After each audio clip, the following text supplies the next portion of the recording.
নেই তো, কিন্তু আমরা দুজনে নিজেদের চোখে দেখেছি তুই এই গাড়ির উপর নবাবের মতো বসেছিলি, তার মানে এটা তুই করেছিস। আরে কি উল্টো পাল্টা কথা বলছেন ম্যাডাম? গাড়ির উপর বসলে কি গাড়িতে স্ক্র্যাচ পড়ে যায়? এই শোন, বেশি কথা বলিস না। এখনই যদি চিৎকার করে লোকজনকে জড়ো করি না, তাহলে কিন্তু তোর কপালে কষ্ট আছে। তাই বলছি চুপচাপ টাকাটা বের কর। লোক ডেকে কি বলবেন শুনি? আমি কি কোনো অপরাধ করেছি নাকি? হ্যাঁ করেছিস, অনেক কিছু করেছিস তুই। শোন, লোকজন ডেকে প্রথমত এটা বলবো যে তুই আমার গাড়িটা নষ্ট করেছিস, আর দ্বিতীয়ত এটা বলবো যে তুই রাস্তাঘাটে একটা মেয়ের সাথে অসভ্যতামি করেছিস। তাই ভালোভাবে বলছি, চুপচাপ টাকাটা দে, না হলে কিন্তু আমি পুলিশও ডাকবো। আরে তখন থেকে কি একঘেয়ে কথা বলে যাচ্ছেন আপনি? আমি কি এমন করেছি যার জন্য আপনি পুলিশ ডাকবেন? শুনুন, আপনাদের ভালোর জন্যই আমি এখানে দাঁড়িয়ে আছি, নাহলে না এই রোদের মধ্যে আমারও দাঁড়িয়ে থাকার কোনো শখ নেই।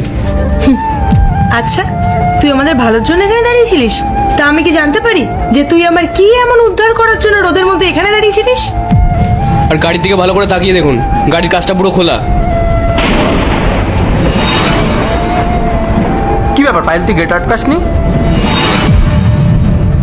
গাড়িটা রাস্তার ধারে পার্ক করে চলে যাচ্ছেন, অথচ এইটুকুনি খেয়াল নেই যে গাড়িটার কাজটা খোলা, গাড়িটার লকটা খোলা, গাড়িটার ভিতরে এতগুলো টাকা রেখে যাচ্ছেন, জিনিসপত্র রেখে যাচ্ছেন।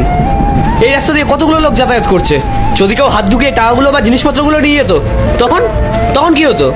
আমি এই পথ দিয়ে যাচ্ছিলাম। হ্যাঁ হ্যাঁ, আমি চলে এসেছি।